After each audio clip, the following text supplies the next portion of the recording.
Netanyahu jadi buronan internasional. Dunia bergerak menuntut keadilan atas kejahatan perang di Gaza. Dunia internasional diguncang oleh kabar mengejutkan yang belum pernah terjadi sebelumnya.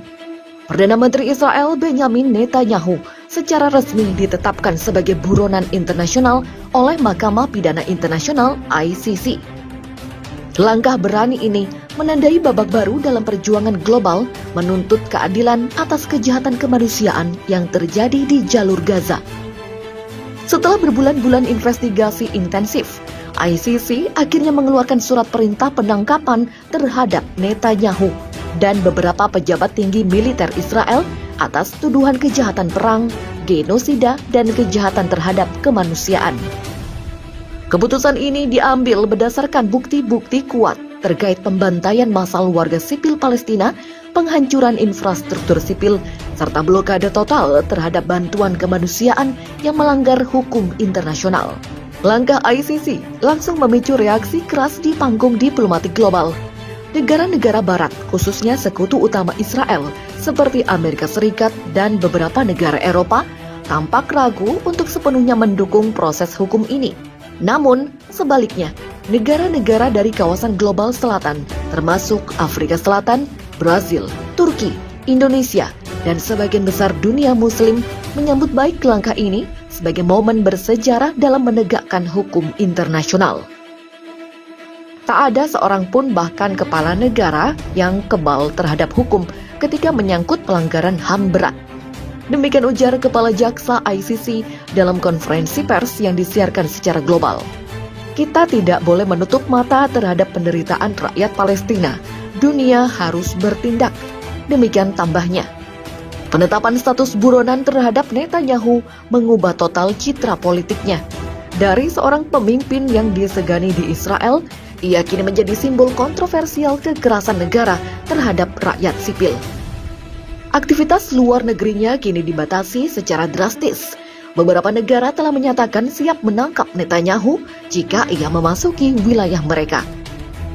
Netanyahu sendiri mengecam langkah ini sebagai serangan politik terhadap negara Yahudi dan menyebut ICC telah kehilangan netralitasnya. Namun, kritik tersebut tidak menyurutkan tekad komunitas internasional untuk melanjutkan proses hukum. Tak lama setelah pengumuman ICC, gelombang demonstrasi pecah di berbagai kota dunia, London, Paris, hingga Buenos Aires. Massa turun ke jalan membawa spanduk bertuliskan keadilan untuk Gaza dan tangkap Netanyahu sekarang. Dukungan publik terus mengalir kepada korban di Palestina dan kepada institusi-institusi hukum internasional yang berani bersuara. Di sisi lain, kelompok HAM internasional seperti Human Rights Watch dan Amnesty International memuji keputusan ICC, menyebutnya sebagai momen langka yang menyalakan harapan akan keadilan bagi korban-korban konflik brutal di Timur Tengah.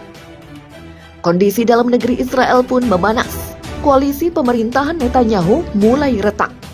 Sejumlah menteri dan anggota parlemen menyarankan Netanyahu mengundurkan diri demi menjaga stabilitas nasional. Bahkan, beberapa pemimpin militer dikabarkan mulai mengambil jarak, khawatir akan terjerat kasus serupa.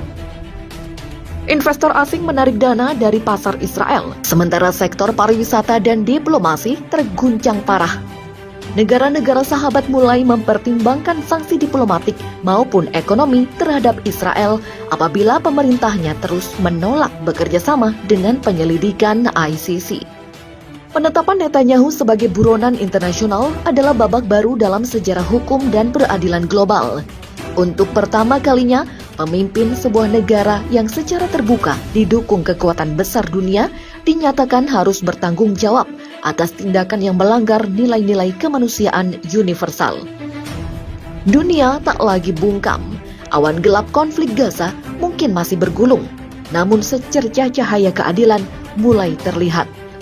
Sejarah akan mencatat bahwa di tengah hiruk-pikuk politik dan kekuatan militer, suara rakyat yang menuntut keadilan tetap bisa mengubah arah dunia.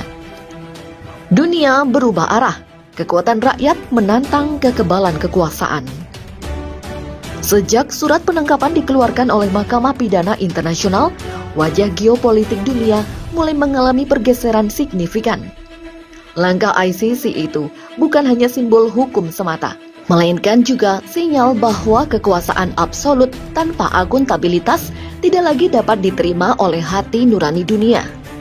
Netanyahu, yang selama bertahun-tahun dikenal sebagai arsitek kebijakan garis keras terhadap Palestina, kini berada dalam tekanan global yang belum pernah terjadi sebelumnya. Tak hanya tekanan hukum, tetapi juga tekanan moral dan politik yang mengguncang sendi-sendi kekuasaannya. Negara-negara yang sebelumnya memilih diam, kini mulai angkat bicara. Uni Afrika mengeluarkan pernyataan tegas mendukung proses hukum terhadap Netanyahu, menyebut langkah ICC sebagai kemenangan bagi rakyat tertindas di seluruh dunia. Sementara itu, Liga Arab menyerukan kepada seluruh anggotanya untuk memutus hubungan diplomatik dengan Israel jika pemerintahannya terus menolak kerjasama dengan penyelidikan internasional. Di dalam negeri, Netanyahu kini hidup dalam ketakutan konstan. Mobil dinasnya dikawal ketat oleh pasukan elit dan akses media pun mulai dibatasi. Ia menghindari muncul di depan umum, bahkan dalam agenda kenegaraan. Beberapa laporan menyebutkan bahwa Netanyahu telah mendirikan ruangan bawah tanah di kediamannya sebagai lokasi perlindungan darurat. Sementara di luar istana kekuasaan, rakyat Israel sendiri mulai terbelah. Ribuan warga yang merasa muak dengan perang tanpa akhir dan beban ekonomi yang terus meningkat, turun ke jalan dalam unjuk rasa besar-besaran menuntut Netanyahu mundur. "Kami ingin hidup, bukan perang," teriak salah satu pengunjuk rasa di Tel Aviv. "Kami muak dipimpin oleh seseorang yang dikejar dunia karena kejahatan perang." Sebagian kelompok ultra-nasionalis mencoba melawan arus ini dengan menuding dunia telah berkonspirasi melawan Israel. Namun suara mereka mulai kalah oleh derasnya tuntutan perubahan baik dari dalam maupun luar negeri. Sementara itu di Gaza, narasi tentang keadilan mulai terdengar di antara puing-puing bangunan dan tangisan anak-anak yatim.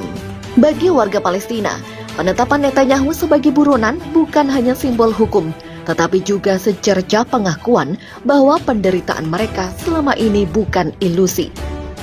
"Selama bertahun-tahun, kami hidup dalam ketakutan. Kami kehilangan rumah, keluarga, dan masa depan." Demikian ujar Amal, seorang guru di Gaza Utara. "Tapi hari ini dunia melihat kami. Dunia mulai percaya bahwa yang kami alami adalah nyata dan bahwa pelakunya harus bertanggung jawab." Demikian tambahnya. Organisasi bantuan internasional mulai meluaskan akses ke Gaza setelah tekanan global memaksa Israel melonggarkan blokade. Bantuan medis, makanan, dan pendidikan mulai mengalir masuk meskipun lambat. Harapan perlahan tumbuh di tanah yang selama ini hanya tahu arti kehilangan. Penetapan Netanyahu sebagai buronan internasional bukan akhir cerita, tapi awal dari perjalanan panjang menuju dunia yang lebih adil. Dunia akhirnya mengambil langkah nyata untuk tidak lagi menutup mata atas darah yang tumpah di tanah Palestina. Ini adalah momen sejarah, bukan hanya bagi rakyat Gaza, tetapi bagi seluruh umat manusia. Sebab ketika keadilan mulai ditegakkan, meski terlambat, maka dunia sedang belajar untuk lebih manusia.